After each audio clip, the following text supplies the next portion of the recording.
Okay, so this is a very quick video to run through some thinking and some maybe ideas for manipulating some of the learning spaces that we have, particularly on the side of the campus where the junior library is, and maybe in the future Sudan Hall or other spaces as well.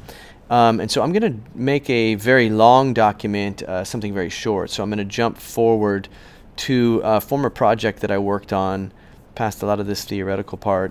And at my former school, we did a year-long study of different interactive learning spaces as we thought about redesigning some of our own. One of the areas that we looked at was the Hunt Library in North Carolina, where they had, every floor had different kind of interactivity. This is their creativity studio.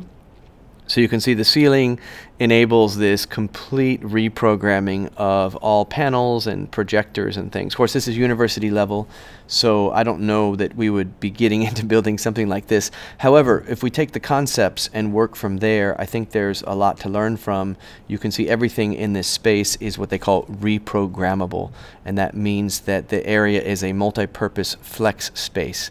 You can roll everything around in an instant, lock it down, and repurpose the room for whatever your needs are. So it lends itself to a lot of theory of knowledge kind of thinking of using the space for the purpose of our learning. They also had this thing called the Teaching and Visualization Lab, and I was really captured by this one with its 360, or in this case 270 degree visual projection space. And so here you can see they have taken something that looks like a Sudan Hall, and they use all of the walls as projection space, and any device can project up there. Now they're pretty high tech there. You can see in their ceiling area they've got a lot of high-end speaker stuff there, and of course they've totally decked out this idea of the grid and the rails, so things can clamp or they can slide along those. And so that might be something that we could get into here as well as we look at how to make our spaces more reprogrammable. This is also just nooks in the Hunt Library, how they use just one simple projection screen, but then you can make it an interactive space just by making your devices be able to connect in there. They also had a game lab, so they do game design there. That might be something more middle high school. And just in their public spaces, they have this immersion theater. And so I don't know if you know, the new Sony panels are, some of them are bendable. As you walk around Dubai, I'm sure you've seen a lot of this kind of work here, where you can take just 4 of these or 6 of these or 9 of these, and they immediately attach to make screen areas. So another area that we studied was lower tech but higher in human interaction, and that's the D.School.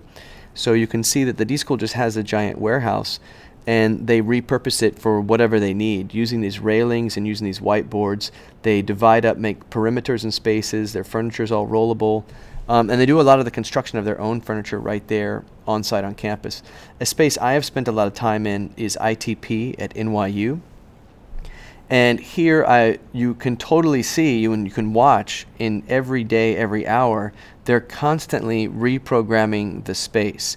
And so some of the things that make that a lot easier are having supports in the ceiling, and then they have rails, and all of their rails have electric cables that can slide along them. So these devices here, I can't zoom in any more than that, but you can see these are retractable power lines. So they simply pull the power line down to the table, like here's one that's being extended there, to wherever they need a power outlet. So of course this is a higher tech makerspace. Again, I don't think we need to go that complete, but we could pull from some of these ideas and put in, instead of dragging electricity by extensions from the wall or from the floor, we could have them come from the ceiling. The other thing that's really interesting here is this projector that is suspended by something called a magic arm.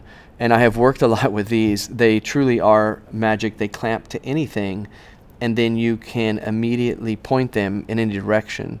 So a plate is mounted to the bottom of the projector, and then the projector can simply point at any wall or floor surface or table. And so that enables you to look at your wall spaces. All of your wall spaces are instantly projectionable spaces. So that's something that might be very exciting to get into in the junior library upstairs or in the Sudan Hall later as well. So here is, we also looked at Steelcase furniture just because Steelcase does a lot of their own white paper research, and so they're really worth looking at because they do their theoretical homework. They're all out of the D.School, and so it's all this connecting space with human interactivity, and that kind of thinking has spread into all kind of areas. Here's another kind of D.School area, I think out of Chicago, Luma Institute. And they have this really interesting all physical space again. There's nothing digital here, but just with Post-its and with this wraparound whiteboard, it just leads to human interactivity. So I don't know if you ever worked in this kind of space, but as soon as you start putting things on the wall, it forces people to engage in conversation around that kind of thinking. And then of course the mobility, the reprogrammability of the Post-it itself, how you can rearrange things. It's not about writing something on a Post-it, but it's been then about clustering affinity groups and sorting things in different ways or showing progressions that you can do after that. Okay, moving on. Sorry, talking a little too much, but I get really excited about this kind of topic. We also looked at Renaissance learning spaces just because they were based on that same idea that you'd go to study under a master, but you might be studying something completely different than the master's specialty, and they were often around this kind of idea of central workspaces and then breakout spaces as well. So I think there's a lot to pick up on there as well. And then something that I personally took a lot of the work for was all the theoretical background behind this global learning studio that we built at our former school. And you can see a lot of these things coming into play. This is a 180-degree wraparound screen, and then all of the devices can be thrown up onto the screen at any time. And so what we looked at was how do we have a writer's workshop where everybody is writing in public space and we can all see each other's writing and then talk about it, interact from it.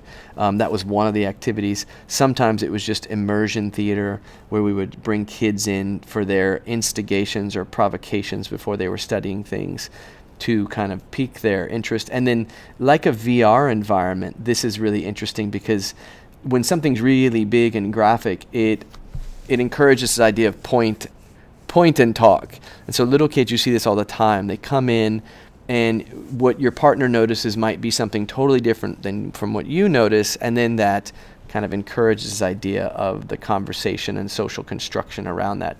So other spaces I looked at that are also really interesting are hackerspaces, and I think this is Berlin C-Base. If it's not, it might be New York Resistor, but they're all based out of the C-Base philosophy. And again, hackerspaces are self-learning spaces, but they're spaces where the idea of knowledge is distributed, just like the idea of coding is distributed. You might code something, but then someone takes it and forks it and does something else with it. So this idea of the adjacent possible of everybody working in the same space, you might be working on your own thing, but then somebody might jump in and help you get past that next leap.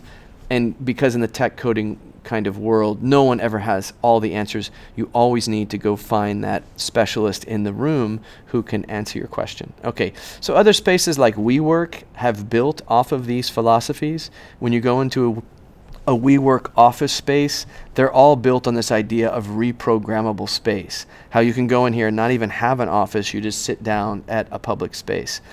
Usually they have some kind of reprogrammable elements from the ceiling. In this case, it's only hanging lamps. Of course, we would want to be hanging projectors or some lighting, maybe even some sound equipment. Another area that's definitely worth looking at is the MIT lab. The newer version of the MIT lab, of course, is being developed off of an older philosophy of the bunker itself, where to get from point A to point B, you had to climb over 3 different offices. And the Pixar offices or the Apple offices of today are still built off of that same philosophy of putting the eating area or putting the restrooms to force these collisions, physical collisions, but then that would cause the interactivity to happen at the same time. Of course, there's a picture of the Pixar studios right there. Okay, so now I'm going to jump past a lot of this theoretical part.